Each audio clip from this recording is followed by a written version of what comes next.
नमस्कार, आर्य न्यूज देख रहे हैं आप। मैं हूं आपके साथ पल्लवी सिंह। रुक करेंगे इस वक्त की कुछ बड़ी खबरों की ओर। आपको बता दें कि बीजेपी ने यूपी चुनाव के लिए 17 उम्मीदवारों की नई लिस्ट जारी कर दी है। महिला कल्याण राज्य मंत्री को स्वाति सिंह को सरोजनी नगर से टिकट नहीं मिला है। इस बात फिर जो है काफी तनातनी भी उनमें देखने को मिली है। साथ ही बीजेपी ने स्वाति सिंह को टिकट नहीं दिया और उनकी जगह राजेश्वर सिंह को उम्मीदवार बनाया गया है।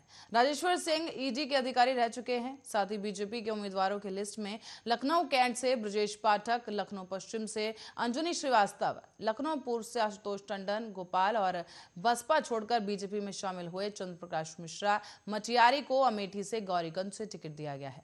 इसके अलावा कई ऐसे नाम इस लिस्ट में शुमार हैं जिन्हें टिकट दिया गया है। आपको ग्राफिक्स के जरिए दिखाते हैं। तो सबसे पहले लखनऊ उत्तर से डॉक्टर नीरज बोरा को टिकट दिया गया है।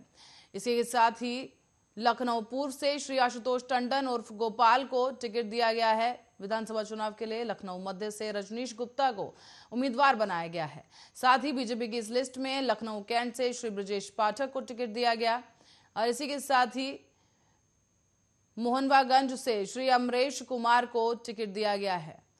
उपचाहार से अमरपाल मौर्य को उम्मीदवार बनाया गया। बीजेपी की सूची में करीब 17 नाम शामिल है, जहां जहानाबाद से राजेंद्र पटेल को बीजेपी ने उम्मीदवार घोषित किया है। गौरीगंज से चंद्र प्रकाश मिश्रा, मटियारी को उम्मीदवार बनाया गया। साथ ही चित्रकूट की बात करें तो चित्रकूट से चंद्रिका प्रसाद उपाध्याय को उम्मीदवार चुना गया है। मोहाली से शशांक त्रिवेदी को बीजेपी ने उम्मीदवार बनाया है। इसी के साथ ही सीतापुर से राकेश राठौर और गुरु को जो है उम्मीदवार बनाया गया है।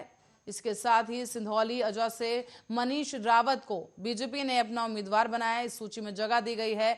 भगवंत नगर से आशुतोष शुक्ला को सूची में जगह दी गई और इसी के साथ ही मलिहाबाद से श्रीमती जया देवी को बीजेपी ने उम्मीदवार बनाया है।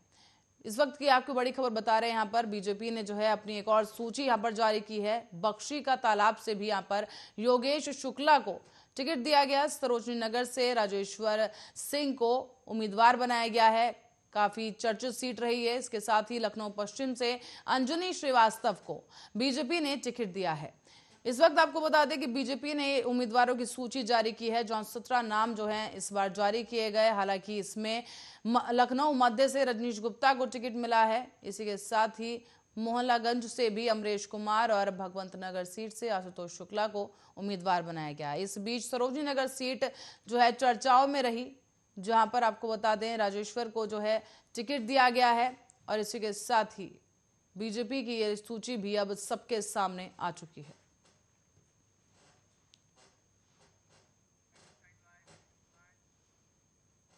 तो वहीं एक तरफ जहां बीजेपी ने अपनी सूची जारी कर दी है, दूसरी तरफ बसपा पार्टी यानी कि बहुजन समाज पार्टी ने भी अपनी एक लिस्ट जारी की है उम्मीदवारों की। और इसी के साथ ही आपको बता दें फिलहाल जो है सक्रियता के साथ अब बसपा भी चुनाव में अपना रंग दिखाने के लिए तैयार है। और इसी के साथ ही आज बसपा सुप्रीमो मायावती जो है रैली करेंगी और आगरा में ये भव्य रैली की जाएगी।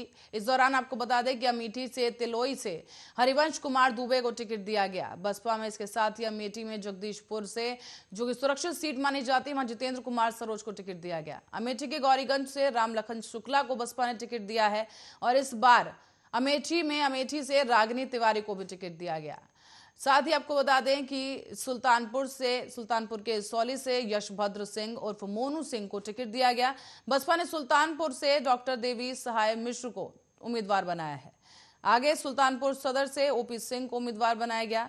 इसी के साथ ही 60 उम्मीदवारों की सूची जारी की गई है। सुल्तानपुर लभुआ से उदराज वर्मा उर्फ पंकज को बसपा ने उम्मीदवार बनाया। सुल्तानपुर के कादीपुर से जो कि एक सुरक्षित सीट है, वहां पर हीरालाल गौतम को चुना गया है। चित्रकूट से पुष्पेंद्र सिंह को उम्मीदवार बनाया गया बसपा की तरफ से। साथ ही चित्रकूट के मानिकपुर से बलवीर पाल को उम्मीदवार चुना गया है।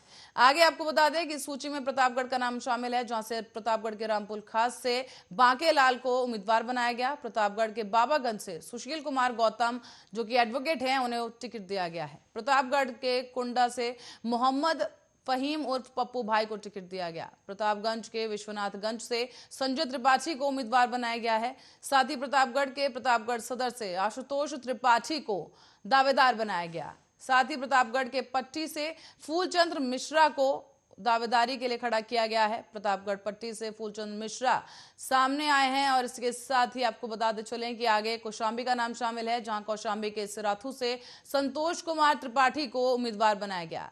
इस सूची में कौशाम्बी के मजनपुर से डॉक्टर नीतू कन्नौजिया को टिकट दिया गया है। कौशाम्बी चौयल से अतुल कुमार द्विवेदी को उम्मीदवार बनाया गया। प्रयागराज के फाफामऊ से ओम प्रकाश पटेल को बीएसपी ने उम्मीदवार चुना है।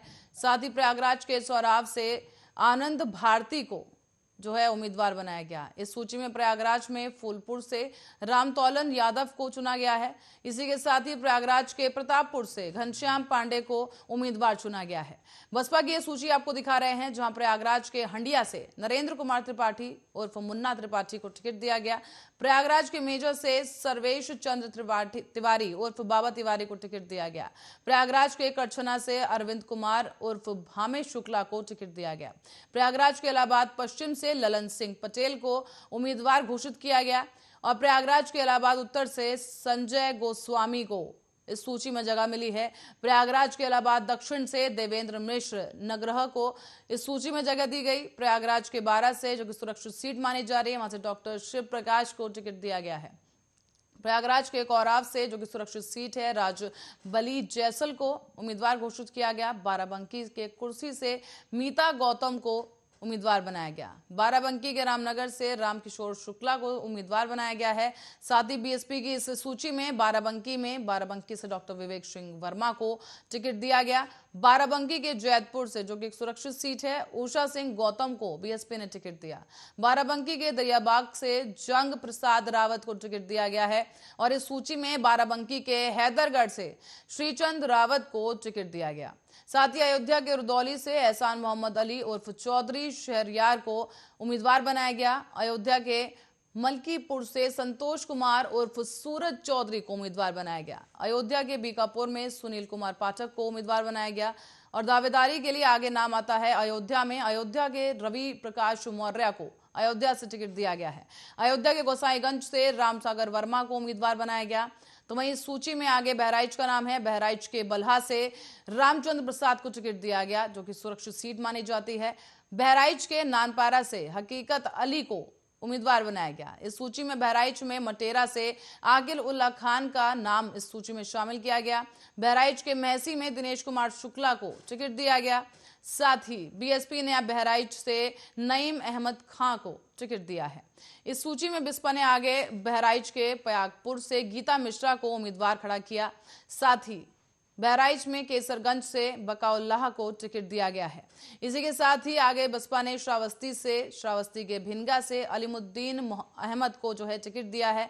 श्रावस्ती से नीतू मिश्रा को उम्मीदवार बनाया गया। इस सूची में आगे नाम आता है गोंडा का। गोंडा के महनौन से शिव कुमार विश्वकर्मा को टिकट दिया गया है।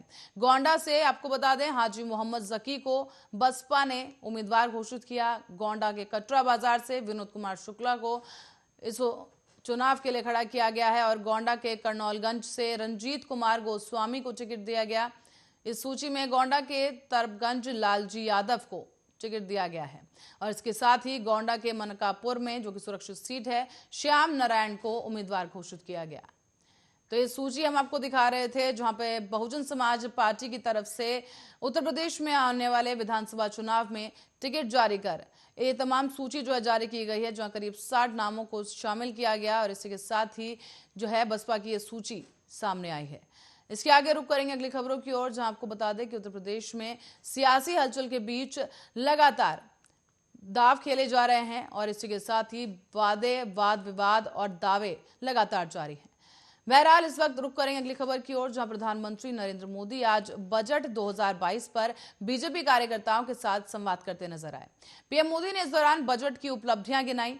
तो वहीं आपको बता दें कि केंद्रीय वित्त मंत्री निर्मला सीतारमण ने मंगलवार को देश का आम बजट लोकसभा में पेश किया था। पीएम मोदी ने कहा है कि देश 100 साल में आई सबसे बड़ी महामारी से लड़ रहा है। कोरोना वायरस का यह कालकांड दुनिया के लिए अनेक चुनौतियां लेकर आया। दुनिया उस चौराहे पर आकर खड़ी हो गई जहां टर्निंग पॉइंट निश्चित है।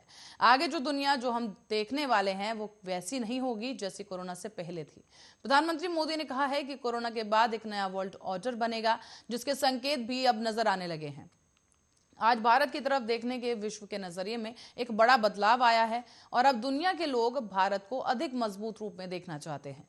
इसीलिए पूरा विश्व जब भारत को नए सिरे से देख रहा है तो हमारे लिए भी जरूरी है कि देश की गति को और तेजी के साथ आगे बढ़ाया जा सके और ये समय नए अवसरों, नए संकल्पों की सिद्धि का है।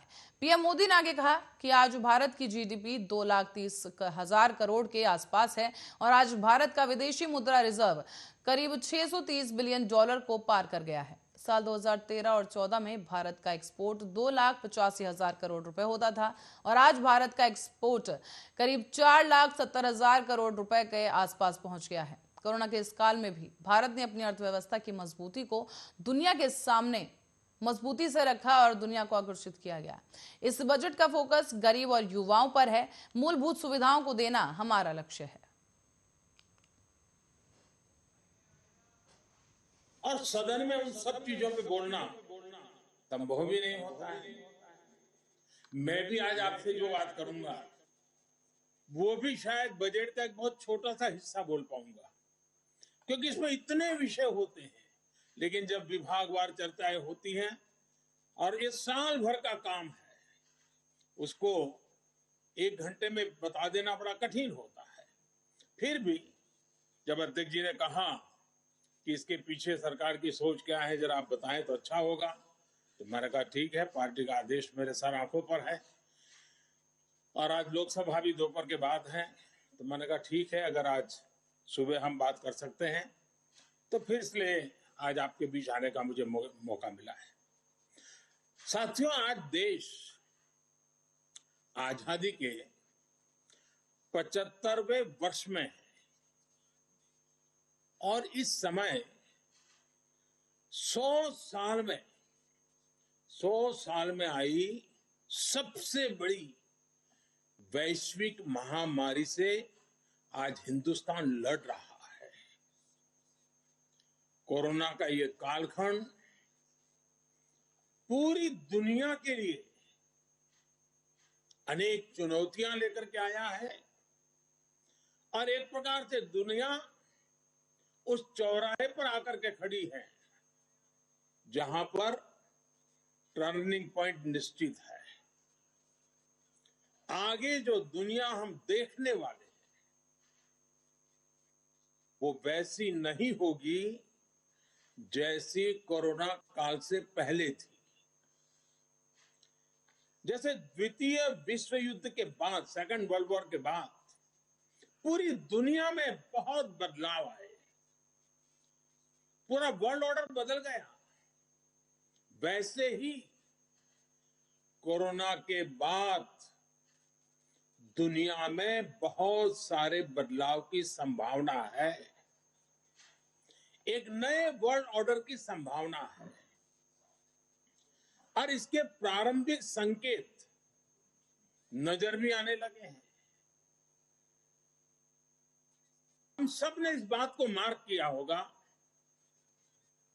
अनेक कोने से सुना होगा, बहुत सी चीजें पढ़ी होगी और आप भी दुनिया में कहीं जाते होंगे, मिलते होंगे तो आप भी अनुभव करते होंगे। आज भारत की तरफ देखने के विश्व के नजरिए में बहुत बड़ा बदलाव आ रहा है। भारत जैसे विशाल देश को, लोकतांत्रिक देश को और इतने बड़े समाज में इतनी बड़ी विविधताओं को संभालते हुए चल रहे देश को अब दुनिया के लोग भारत को अधिक मजबूत रूप में देखना चाहते हैं। आप सुन रहे थे प्रधानमंत्री मोदी का संवाद जो उन्होंने बजट को लेकर किया है और इसके साथ ही कई स्पष्टीकरण भी उन्होंने बजट को लेकर दिए हैं। इसके साथ ही आगे बढ़ेंगे अगली खबर की ओर। दिल्ली के मुख्यमंत्री और आम आदमी पार्टी के संयोजक अरविंद केजरीवाल इन दिनों गोवा विधानसभा चुनाव के मद्देनजर गोवा आए हुए हैं और यहाँ पर उन्होंने आज एक प्रेस कॉन्फ्रेंस आयोजित कर अपनी पार्टी के उम्मीदवारों को 2 चीजों की शपथ दिलाई है। अरविंद केजरीवाल ने कहा कि गोवा की राजनीति में आज एक इंपॉर्टेंट दिन है। अरविंद केजरीवाल ने कहा कि गोवा की राजनीति में 2 प्रॉब्लम्स हैं। पहला ये कि सबसे ज्यादा करप्शन, दूसरा प्रॉब्लम है, जीतने के बाद लोग अपने दल बदल लेते हैं। दल बदलने वाले लोग लोगों का विश्वास तोड़ते हैं और हमारे सभी उम्मीदवारों ने एक एफिडेविट साइन किया है और जिसमें कसम खा रहे हैं कि जीते तो हम ईमानदारी से काम करेंगे, रिश्वत नहीं लेंगे, भ्रष्टाचार नहीं करेंगे और हम आम आदमी पार्टी को छोड़कर किसी और पार्टी में नहीं जाएंगे। हमारे उम्मीदवार हमने बहुत ध्यान से चुने हैं। जनता को भरोसा दिलाने के लिए हमने एफिडेविट भी साइन करवाए हैं और एफिडेविट की कॉपी विधानसभा के लोगों तक पहुंचाई जाएगी, ताकि अगर कोई भी उम्मीदवार चुनाव जीतने के बाद पार्टी बदलता है तो उस पर उस विधानसभा के लोग उस पर केस कर सकेंगे। हमारे सभी उम्मीदवारों ने आज शपथ ली है कि वो चुनाव जीतने के बाद भ्रष्टाचार नहीं करेंगे और पार्टी छोड़कर कहीं नहीं जाएंगे। जनता को भरोसा दिलाने के लिए हमने ये भी कर दिया और हम कह रहे हैं कि अगर कोई बेईमानी करे तो हमारे ऊपर जनता कार्रवाई कर सकती है। किसी भी पार्टी के टिकट से नेता चुनाव लड़ते हैं और फिर जीतने के बाद पार्टी बदल लेते हैं। ये मतदाताओं के साथ धोखा है। इसीलिए आज एक शपथ पत्र साइन कर रहे हैं जिसमें ये कहा गया है कि हम जीतने के बाद किसी दूसरी पार्टी में नहीं जाएंगे।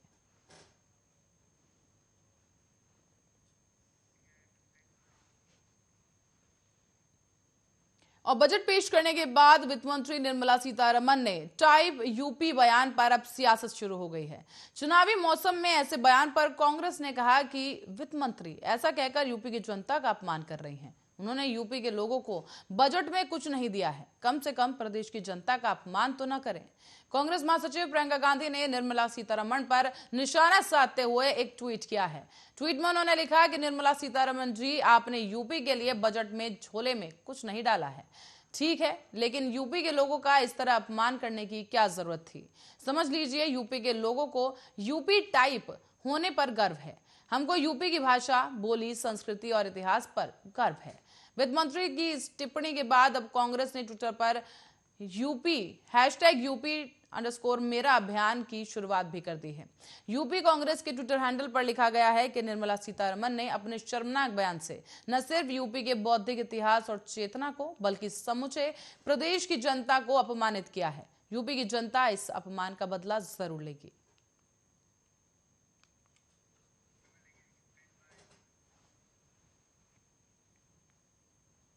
और राष्ट्रपति के अभिभाषण के बाद कल देश का बजट पेश किया गया था, जहां वित्त मंत्री निर्मला सीतारमण ने देश का बजट सदन के पटल पर रखा है।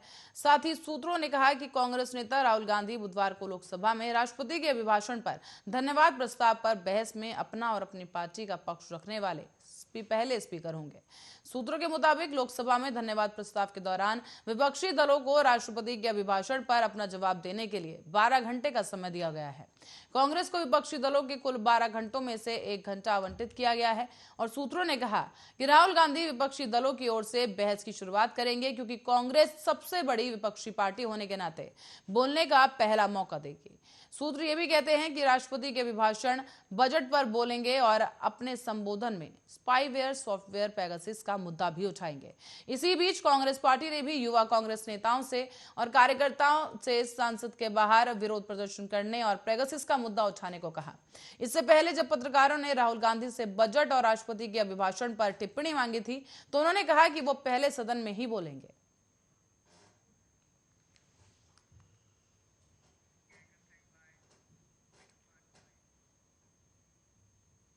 और दुनिया में कोरोना संकट के बीच WHO ने एक चिंता बढ़ाने वाली जानकारी दी है। WHO ने कहा है कि ओमिक्रॉन का सब वेरिएंट BA.2 करीब 57 देशों में फैल चुका है। WHO ने कहा है कि जिस रफ्तार से ये बढ़ रहा है वो आने वाले दिनों में खतरनाक साबित हो सकती है। तो वहीं इन सब के बीच वैक्सीनेशन निर्माता कंपनी फाइजर ने बुधवार को अमेरिकी स्वास्थ्य एजेंसी FDA से 5 साल से कम उम्र के बच्चों को वैक्सीन लगाने की आपात मंजूरी मांगी है। विश्व स्वास्थ्य संगठन के प्रमुख ने मंगलवार को कहा है कि 10 सप्ताह पहले ओमिक्रॉन वेरिएंट आने के बाद से दुनिया में लोगों के लगभग 9 करोड़ मामले ऐसे सामने आए हैं जो कि पहले साल 2020 की तुलना में अधिक हैं।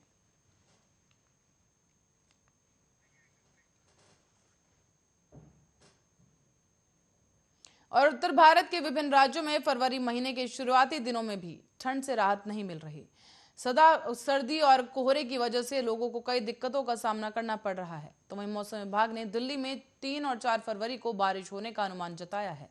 राजधानी में अगले 2 दिनों तक बारिश हो सकती है। साथ ही जम्मू और शिमला समेत कई इलाकों में आज बुधवार को भी 2 फरवरी को हल्की बारिश होने की संभावना जताई गई। मौसम विभाग के अनुसार दिल्ली में आज न्यूनतम तापमान 7 डिग्री सेल्सियस रह सकता है, जबकि अधिकतम तापमान 22 डिग्री सेल्सियस रहने का अनुमान है। सुबह और शाम के समय कोहरा छाया रह सकता है। मध्य प्रदेश के भोपाल में आज का न्यूनतम तापमान 12 डिग्री सेल्सियस और अधिकतम तापमान 28 डिग्री सेल्सियस रहने का अनुमान है। तो वहीं चंडीगढ़ में आज का मिनिमम टेम्परेचर 8 डिग्री सेल्सियस और मैक्सिमम टेम्परेचर 18 डिग्री सेल्सियस तक रह सकता है। कल और परसों की बात करें तो चंडीगढ़ में भी बारिश हो सकती है, जबकि आज बादल छाए रहने की पूर्वानुमान जताया गया है। उत्तराखंड की राजधानी देहरादून की बात करें तो यहां पर आज न्यूनतम तापमान 5 डिग्री सेल्सियस रहेगा और अधिकतम तापमान 22 डिग्री सेल्सियस तक पहुंच सकता है। आसमान में बादल छाए रहेंगे। साथ ही राजस्थान की ओर रुख करें तो राजस्थान के जयपुर शहर का न्यूनतम तापमान 10 डिग्री सेल्सियस और अधिकतम तापमान 25 डिग्री तक जाने की उम्मीद है।